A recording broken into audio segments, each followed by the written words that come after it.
Hi, welcome to this week's video. We are doing the visual aid workshop. This is a class to not only tell you some things for the test, participation for those who are doing the hybrid course, but also how to set up your just basic PowerPoint information and, like I said, testable question answers as well. Um, there's just so much. It's one of those things that it's important for this class, but it's also important to for your college and even after college. I was doing this workshop earlier in the class, and I was stressing on them about how you're going to have to do something with like visual aids in your future presentation aids. You're going to do a PowerPoint at work someday, slides. I might have to make a flyer or pamphlet and some basic rules that I go over in this class that will help you throughout the whole thing. So let's get started. Let's get going. And first, well, before we begin, I just want to cover something. This is always done before the second speech. Second speech is also a when we do the first time you do references. I already covered this in previous classes, but I just want to send out a reminder whenever you cite in your speech, because like I said, I don't want a reference slide, no reference slides in my classes. You for public speaking, you cite in two places. One, the outline when you send it in, you have your reference pages. We cover that in the reference workshop. And then two, in your speech. So I just wanted to remind you in your speech, you start off with the source and then you say the fact or the quote or whatever. So you'd say like, and the two words you would use is either according or in. So you would say something like, according to the New York Times, in the Wall Street Journal, according to an article in The Economist, in a paper done by the University of Michigan. You don't say the source. You don't have to say all the authors' names or any of the authors' name, unless it's like a book. Maybe you would say the author's name, but as long as you say the source, you're good to go. You don't have to say the year or anything like that. I've never had a student do that, but for some reason, I just felt like I needed to say that. So all you have to do is according to New England Journal of Medicine, in The Economist, stuff like that. All right. So now you know, or now you're reminded of it. All right. So let's get started. Let's talk about the worst of the worst first. So to do the visual aid workshop, it's important to note, it's something we've talked about in class. 70 to 85% of the judgment from a communication is from nonverbals. So when you go up to a job interview, how you dress for the job, how you prepare yourself. Look at my nonverbals right now. As many of you know, I'm filming these this year at Southgate. And since I'm at Southgate, I got the dry erase board behind me. Woo-hoo. But I do it this way because I have a class. Maybe I should do it over there where they ooh, look watch. I'll show you. They have a wall map. Ooh, that's fancy. But I do it over here because that way, well, one, I have a comfy chair, and then two, I can use it. I can use this thing. So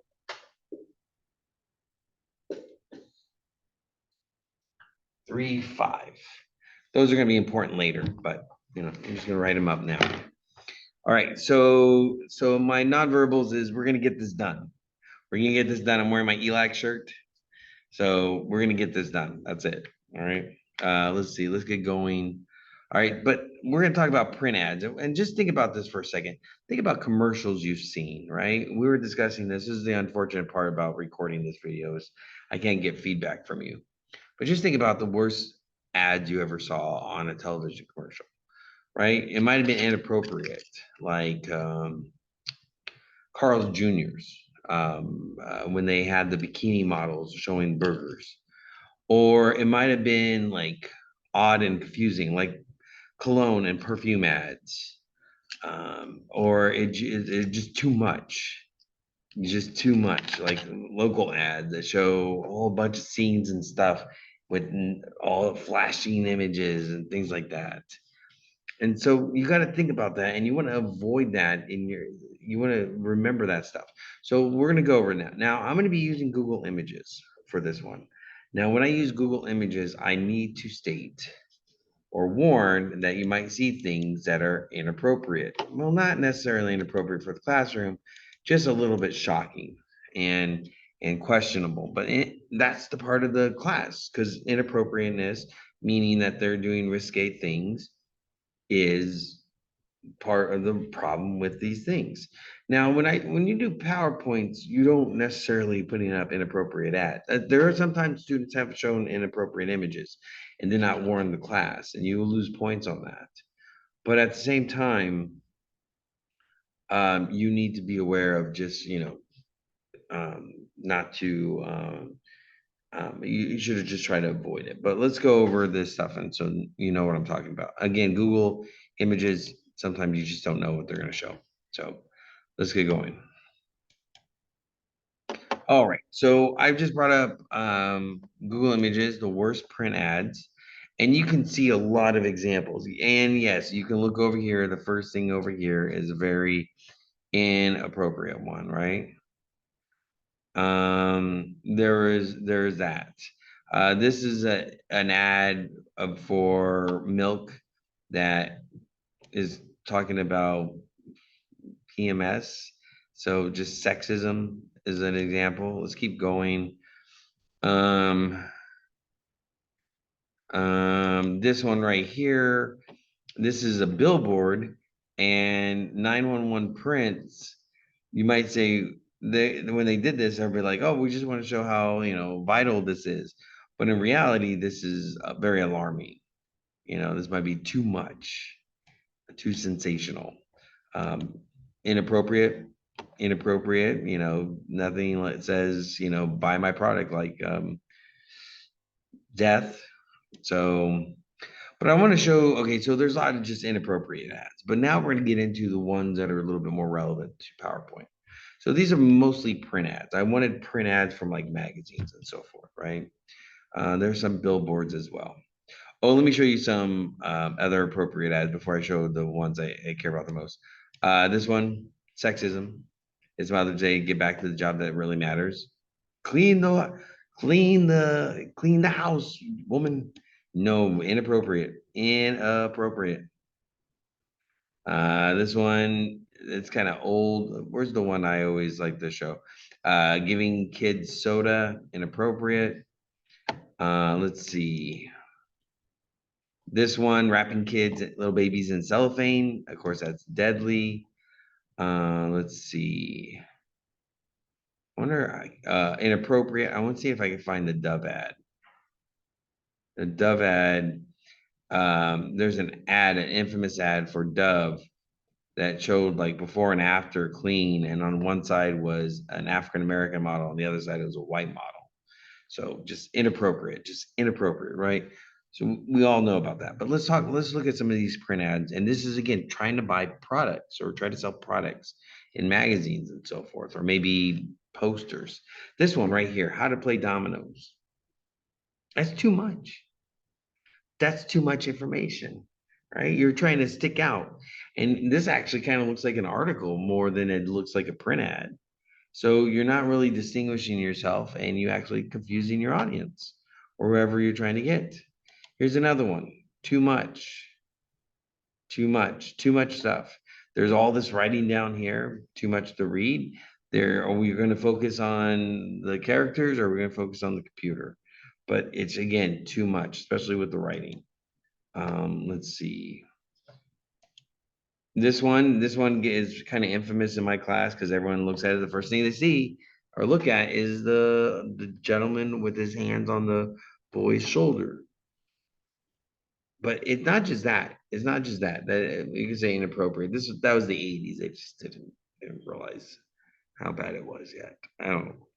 But it's just too much. You got a TV, you got the computer, you got the family, you got the creepy salesperson. You have all that writing down there, too much information, and it's kind of hard to read, right? Small print. This kind of blends into the black TV right there, and so forth. It's just not good. setup. This one's popular because it's a billboard and there's just too much stuff. And by the time you get to the phone number, you're already past it on the freeway. So you can see here just a lot of stuff but the most important thing is when it has too much information or too confusing or just too much focus, because that's what you have to avoid with the thing. Let me just move this over just real quick. Give me a moment. So we're gonna drop this real quick and we're gonna go into the next one, which is the worst PowerPoint ads. So inappropriateness, that's a given. But when it comes to PowerPoint, too much content, too much information, or hard to read is a problem. Now, before I uh, get here, I just want to say this real quick. Um, you want them to listen to you. You don't want them distracted by your PowerPoint. So when you have too much stuff or it's hard to read or too much to read, they're not listening to you. So you want, and you don't have to be the most minimalist person possible, but you could just be as basic as possible and have some nice imagery and so forth. But let me tell you the extreme examples right here. Okay.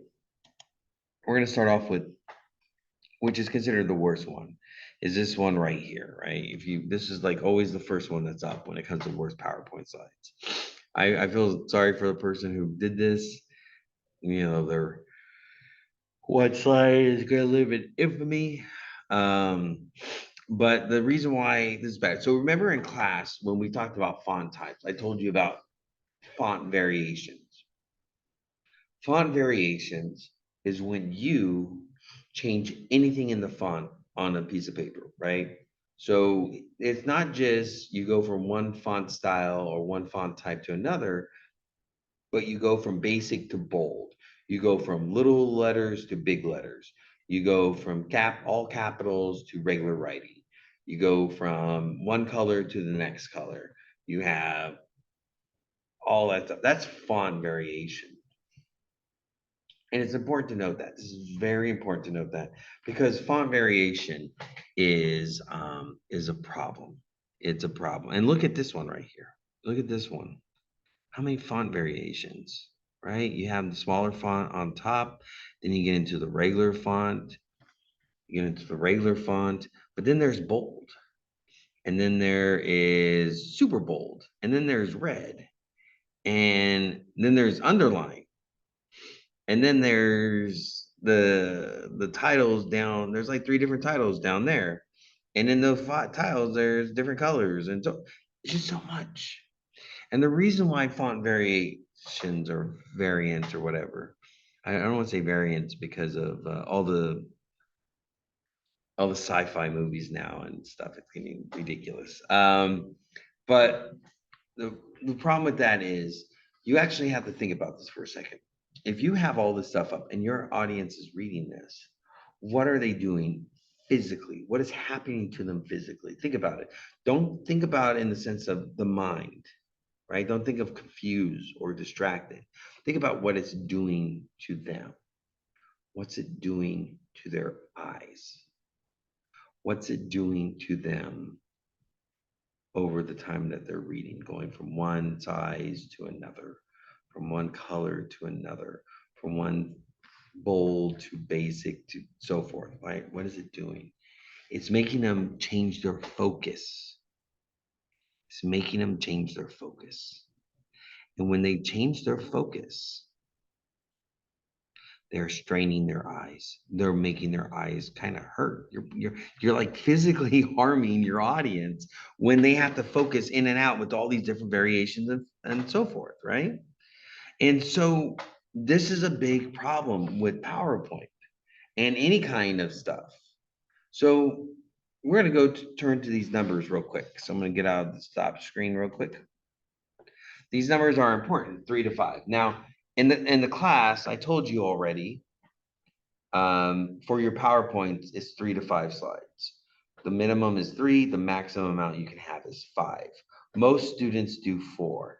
They do a title slide, and then they do 3 slides for one for each main point. They don't do one for their intro or conclusion.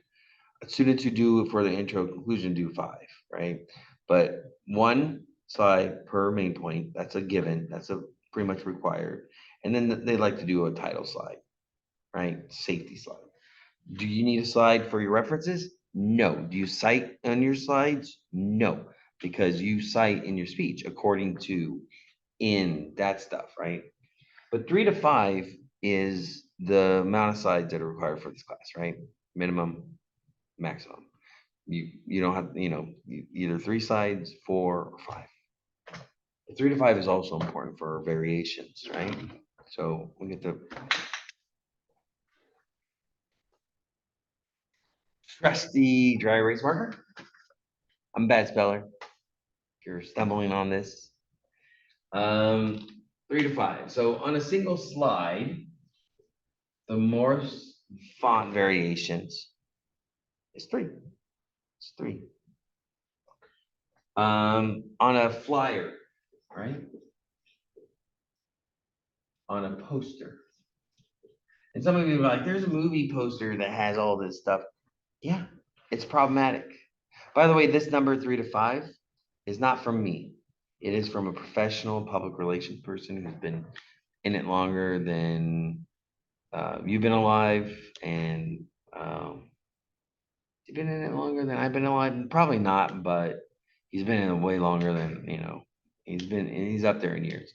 And he told me this, and he still sticks by this after all these years. As this is single images, single images. Remember from the presentation chapter, every slide is an image, right? So singular image, poster, flyer, slide. The most font variation is 3.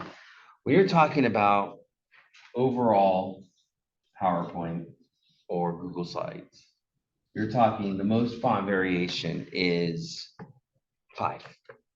5.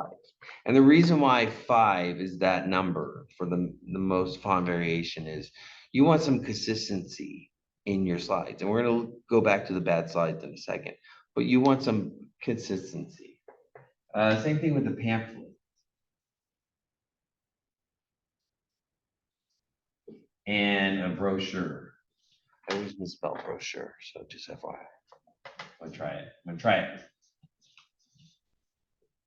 I don't know if I got it or not, but you understand what I'm saying. When you have multiple pages, then you're talking 3 to 5 font variations. And again, the reason why is you don't want to tax or burden or strain or weaken your audience's eyes. And that includes your readers too. So 3 to 5 is that number, not just, by the way, this is a testable question. You might get a question, what is the most font variations you can have on a singular slide? 3. What's the most font variations you can have on your overall slide presentation? 5. All right, keep that in mind. We'll cover this more later. Actually, I kept the 3 to 5 up, but I don't care. All right. So what we're gonna do is we're gonna go back to the thing, and then we're gonna just cover some of the bad slides now, right? I just introduced you to the font variation thing. Let's go over some of these other bad slides. So this one, bad all around. It's not only bad for the font variation, but it's also bad because look at the letters over here. It blends in with the cat. Some of them are obscured. I think this is a purposely bad slide. I think someone made this on purpose, but still, I'm going to use it. I don't care.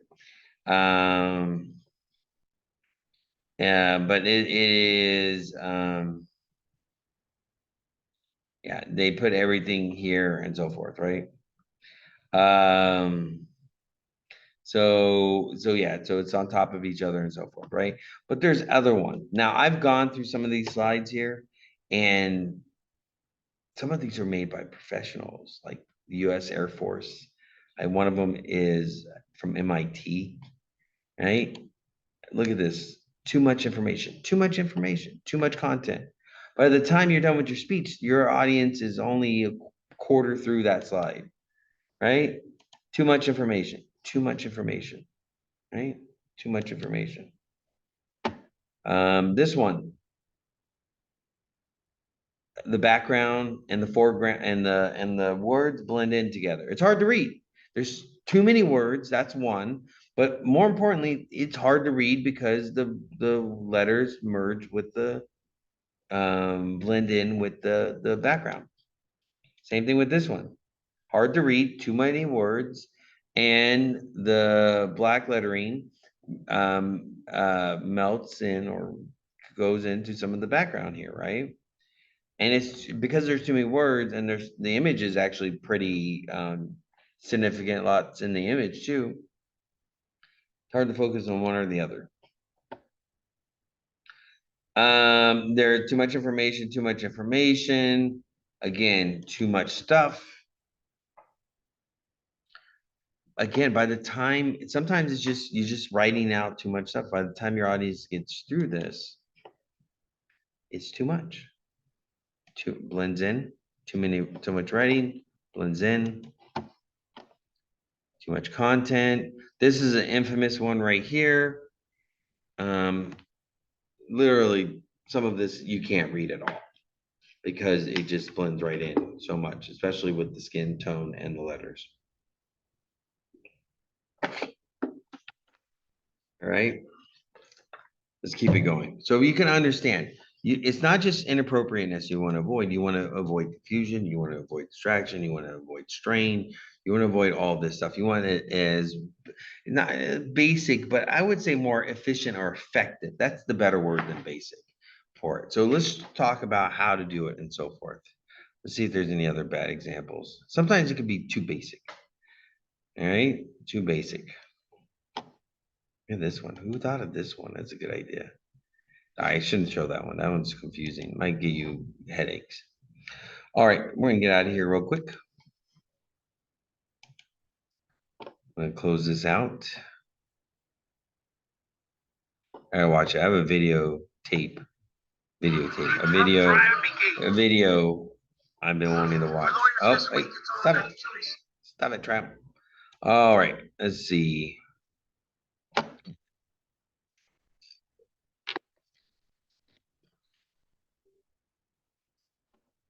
Okay, so let me bring this up real quick.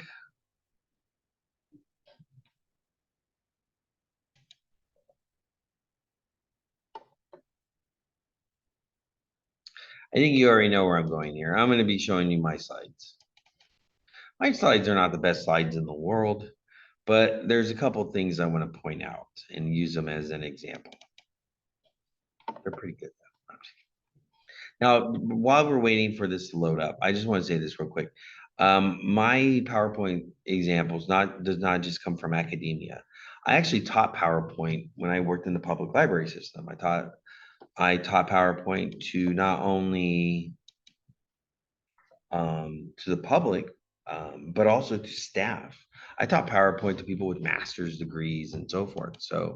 Um, so yeah, so it is not, that's where my experience comes from. Okay. So some of the things I'm going to teach now is how to make it easier, how to make PowerPoint Google Slides easier. All right, so let's go to my slide real quick. And what I wanted to show you is the reason why I do it this way. This is the behind the scenes stuff. It's not just a slide. All right, so a couple things first. Now, the motif, I created it myself. I did not get it from PowerPoint or anything like that. I created it myself.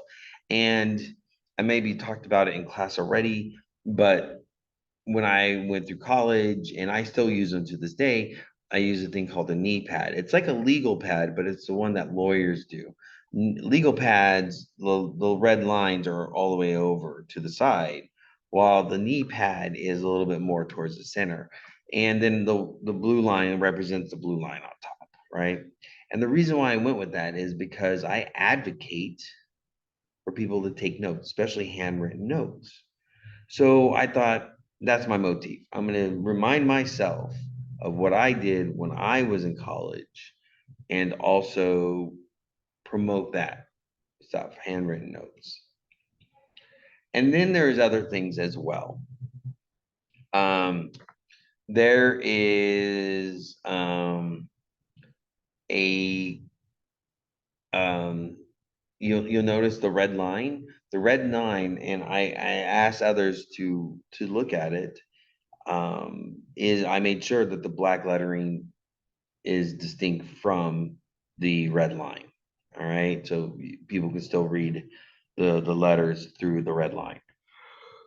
Oh, gee. Oh. And then the other one is I actually had a student one time, a couple of years ago, actually, before the pandemic. God, you forget how many years the pandemic was. But I had a student came up and gave me a suggestion on the yellow tone. It used to be lighter, and the student says you should use a little bit. It should be a little bit darker, more yellowish, because it's a little bit more appealing of a color that way. And I took it into consideration and changed all my slides based on that student's input. So don't be afraid to ask others. All right. But in general, a couple things. First off, there are two font variations, right? Both, all the words on here are the same font type, but the two variation is one is the title, which is larger font, larger size. That's one font variation. And then the regular lettering below, that's another one. So basic font variation going, oh wait, I took it off, but going below the 3 max, right? And then, by the way, I just want to point out something. If you, I'm going to highlight this information word right here. Let's say for some reason I bolded that and make it bigger. Oh, great. The reason why I'm mentioning this is because sometimes when you have the bold in the middle of the sentence, that actually counts for like 3 font variations because you go from one to another, back to another. So even just a simple making one bold in the middle is a little bit too much, because it goes, the strain on the eyes is too much, right? So that's one thing I need to say about font variants as well. And then overall, the motif of this, there's no images. There's only one image on my slides. We haven't got to that one yet. If you count the arrows from that one slide, then 2 images, right? Um, but the thing is, in general, I have a theme, which is the title up top with the line underneath. And then the terms are always up top because the terms are the most asked questions on the test, right? Most of the questions are the terms. And then the sections from the chapter are, there's a space in between them to indicate that there's, that separation, right? So that's it. Pretty basic. And this is very passable. If I was going to maybe present in front of, like, if I was going to take my slides and present them at a conference, maybe I would put images over here on the right hand side, be 1 or 2 images. That's it. That would be the only difference. So that's it. By the way, just a reminder, any questions you have about this, you want to ask me later, wait till class starts, or because we have a speech coming up, you can always message me over Canvas. All right. So we're gonna move on to the next thing, and for me to do that, I need to get out of this. So just give me a moment. Excuse me. So I'm gonna bring up a brand new PowerPoint. Now, what I'm gonna show you, some of you might already know how to make these. Um, I want to tell you a couple of things. This is for everybody, and I'm going to show you tricks that might help you overall. So first things first, no animation, no transitions. Not allowed in my classes. And honestly, I highly recommend never using them. They're problematic. At Cal State LA, I could not ban them. So students did them. And I had one student whose animation was so long, it extended their overall speech time and they lost points. So don't do it. All right. Now, there's a lot. I'm going to teach you all the different things, how to make this as simple as possible. And this is the most effective way to do that. Now, just a reminder, 3 to 5 slides, right? And you want it consistent. All right. So when I started my slides, I actually erase all the, because some that opens up with these boxes, these suggestions, and so forth. There's another way to find. You can go to templates and choose from there. A quicker way to choose a template is go to new slides, and it drops down and it gives you a couple ideas. And usually these are the most popular ones, right? So you might have a title with 2 images and so forth and stuff like that. So that gives you that kind of thing. But I'm going to go as basic as possible. I'm going to grab one of these. I'm going to delete this. I'm going to delete that. Now, I'm going to show you the best way to do this and have consistency.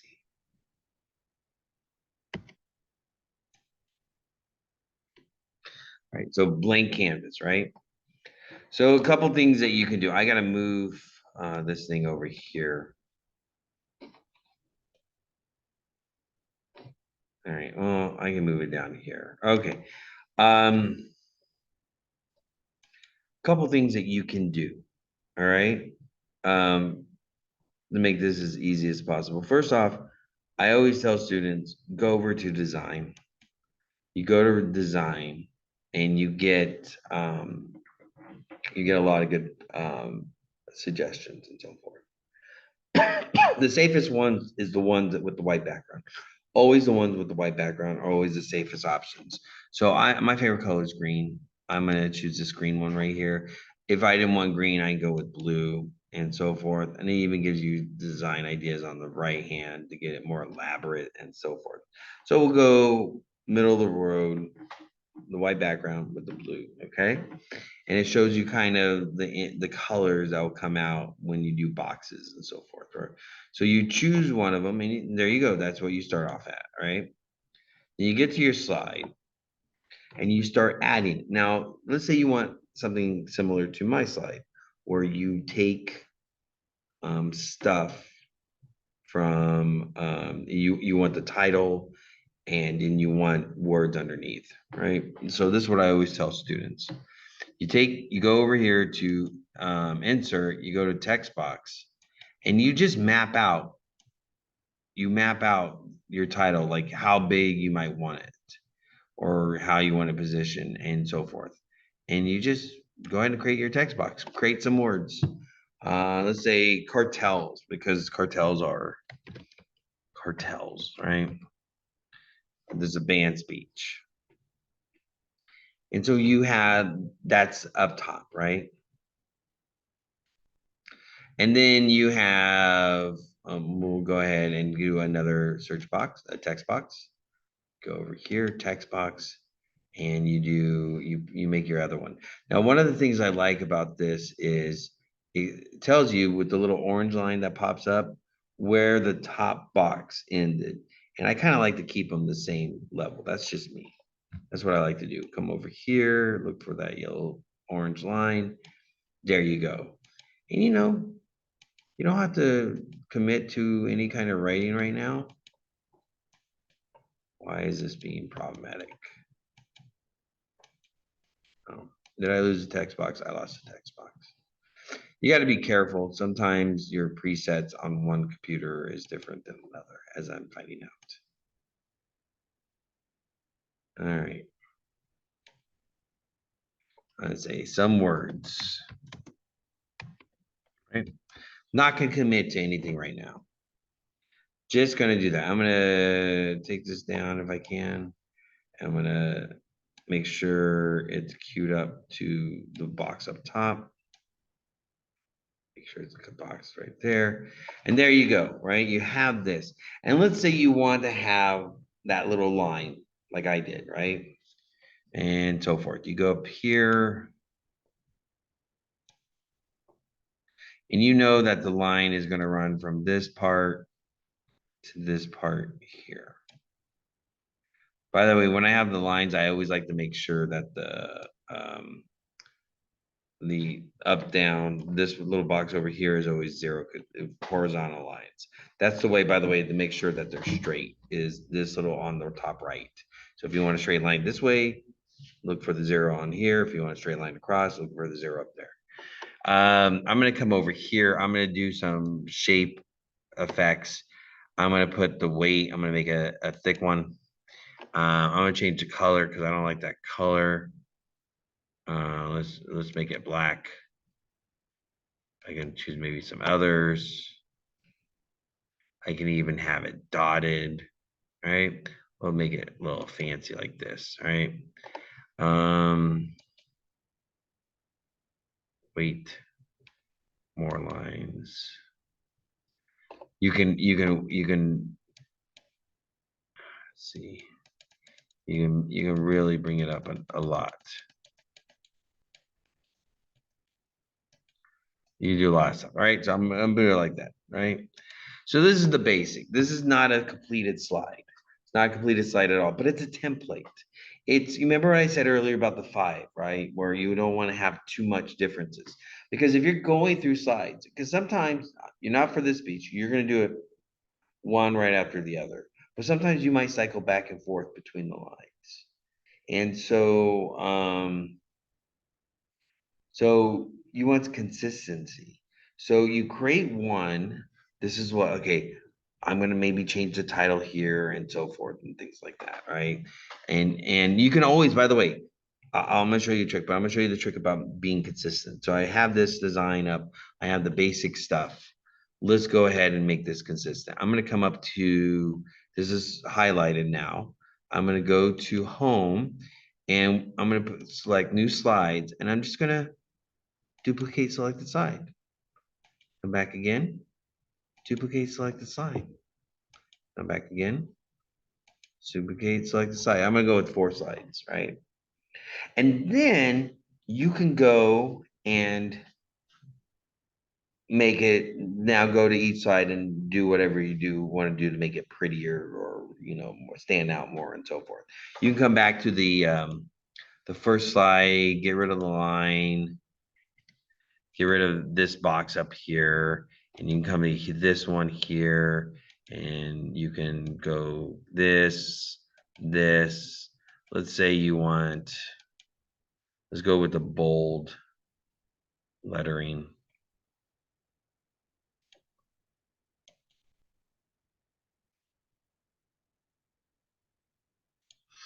Right? You can have some words, we'll say, we'll make it technically correct. Title. Right? Woo, woo. And make it a little bit smaller. Just put a little tab there, a little tab there. By Professor Aide. You see, basic, right? Basic. You can put images over here on the left and so forth, stuff like that, right? Lots of things you can do. And then you come to your 3 slides. Again, no references, no citations. You cite in 2 places. You cite on your outline page and you cite on in your speech by saying according to or in, right? And then you start adding. You come up here, you make this bolder, maybe centered, and then you come down here and you say your words. What I like to do if I was doing a PowerPoint slide is I would have some words here, and then I'll have an image, and then I'll have words justified to the other side, and I'll have the image there, right? So I'll show you what I mean by that. I'm gonna be really quick about this.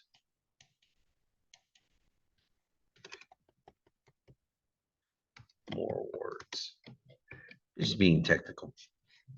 And then I can come over here and I can have that and the writing over there justified to the right. And the reason why I'm showing you that, I mean, you can make different text boxes and so forth. There's lots of different things you can do that, but I'm showing you the easy way. And the reason why you do that is you can now have images over here and you can have an image over here and you can have your words here. Simple, really simple. Now, we're going to stop this for a second and we're going to go over today's participation. Today's participation in the discussion is you're going to go down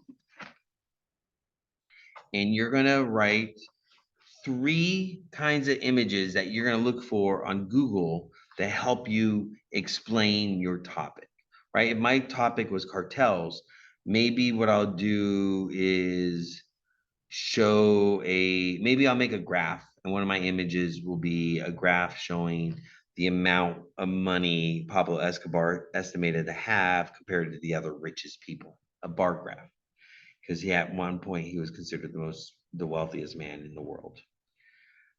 Or I maybe show pictures of drug trafficking routes from Colombia or from Mexico or whatever, right?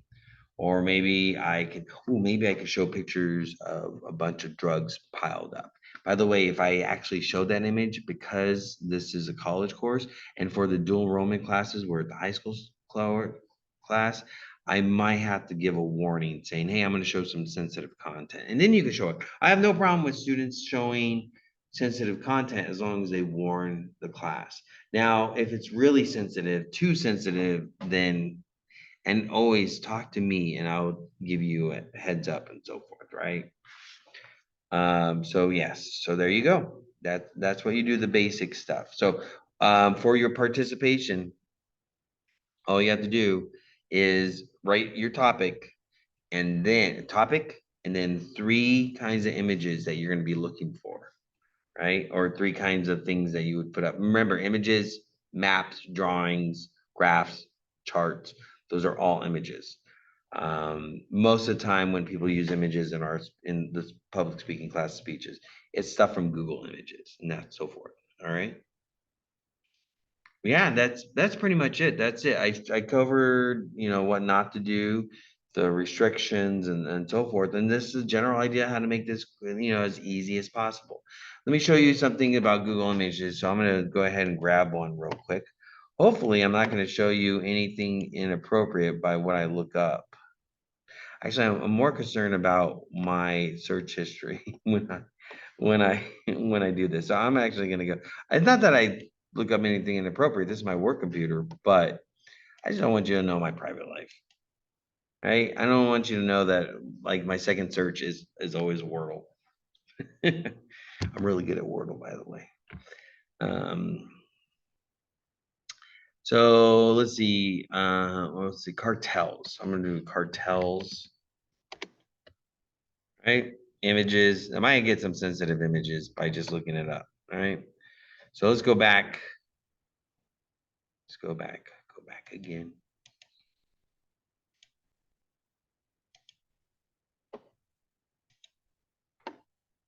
All right. So I have the images here. I just choose one that I like.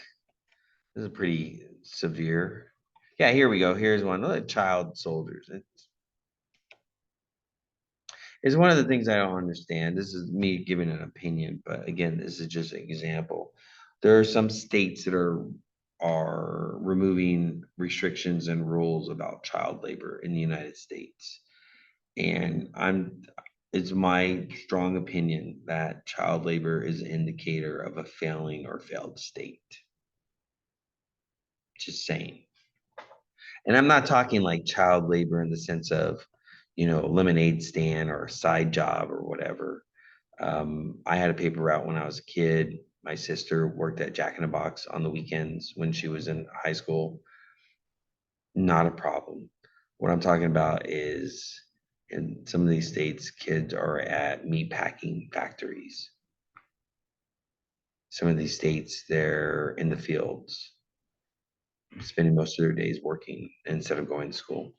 That's what I'm talking about. Anyways, I just don't like it. I really don't like it. All right, so we're gonna go back. I gotta get out of share screen just in case it doesn't change over to the PowerPoint. Okay, there we go.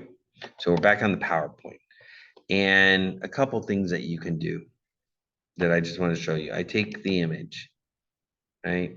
Right click, oops, right click, just paste, right? I paste it.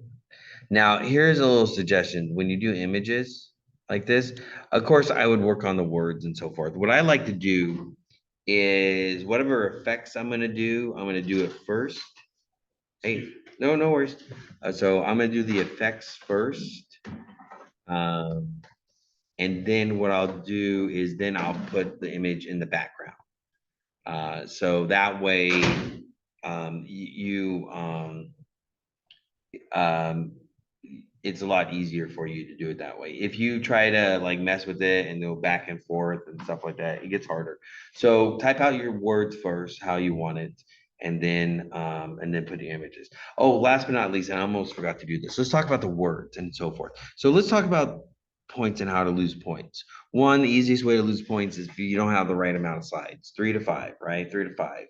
Another way to do it is if you have too much stuff on your slides, like you have too many images, too many words, and so forth. Don't write out long, complete sentences. Don't write out small paragraphs. What you should do is just have like keywords. If you write out a sentence, make it a short sentence. The only time a long sentence is allowed is if you have a direct quote, and even then, I wouldn't have it. I was showing students in a class, if you use an image that has a lot of words in it, like you're doing there's some kind of study, you're more than welcome to crop out the stuff that is too much, right? You don't have to, you can crop out the part where like it shows like all the data points and so forth. You don't have to do that. You can show the image of the numbers going up, and then you can use your words to explain what the image is. So you can actually take out parts. Or one of the things I showed is putting like covering up all the jumbled words in a data chart, and then you can put like a text box that covers up the words, and you can put your own little words there. So lots of ways to get around some of these things.